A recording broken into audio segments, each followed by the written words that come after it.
జై శ్రీరామ్. ఎక్కడ చూసినా శ్రీరామనామస్మరణతో మార్మోగుతోంది.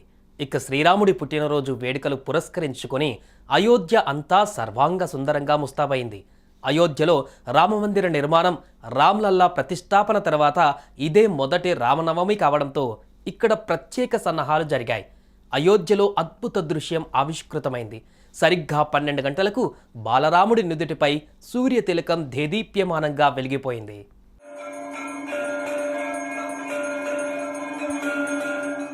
శ్రీరాముడు త్రేతాయుగంలో చైత్రమాసం వసంత ఋతువు శుద్ధ నవమి గురువారం పునర్వసు నక్షత్రం కర్కట లగ్నంలో సరిగ్గా అభిజిత్ ముహూర్తంలో అంటే మధ్యాహ్నం 12 గంటల సమయంలో జన్మించాడు. ఆ మహానీయుని జన్మదినాన్ని ప్రజలు ఓ పండగలా జరుపుకుంటున్నారు.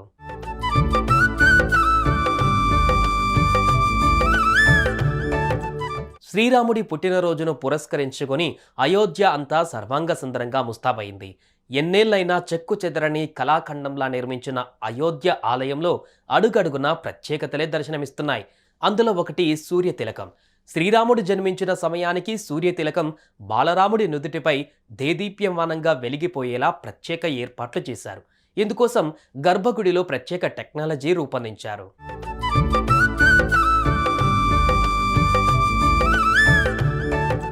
ఈ క్రమంలోనే అయోధ్యలో అద్భుత దృశ్యం ఆవిష్కృతమైంది. మధ్యాహ్నం 12 గంటలకు బాలరాముడి నుదుటిపై సూర్య తిలకం కనువిందు చేసింది. బాలరాముడి నుదుటిపై బొట్టుల 58 మిల్లీమీటర్ల పరిమాణంలో సుమారు 5 నిమిషాల పాటు ఈ కిరణాలు దేదీప్యమానంగా వెలిగిపోయాయి. ఇది చూసి భక్తులు తమ జన్మ ధన్యం చేసుకున్నారు.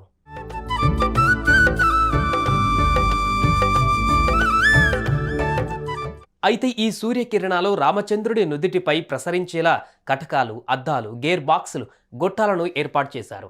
3వ అంతస్తు నుండి నేరుగా బాలరాముడి నుదిటిపై కిరణాలు ప్రసరించేలా ఈ పరికరాలు అమర్చారు. 3వ అంతస్తులో అమర్చిన మొదటి అద్దంపై పడి అక్కడి నుంచి ప్రతిబింబిస్తూ ఇత్తడి పైప్లోనికి ప్రవేశిస్తోంది.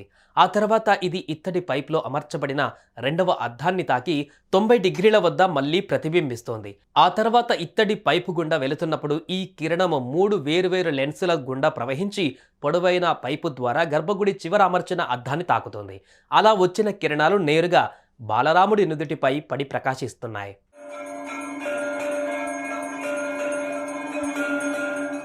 అయోధ్యలో రామ్లల్లాకు ప్రతిష్టాపన తర్వాత ఇదే తొలి రామనవమి కావడంతో అయోధ్యలో ఈ కార్యక్రమానికి ఎంతో ప్రత్యేకత సంతరించుకుంది.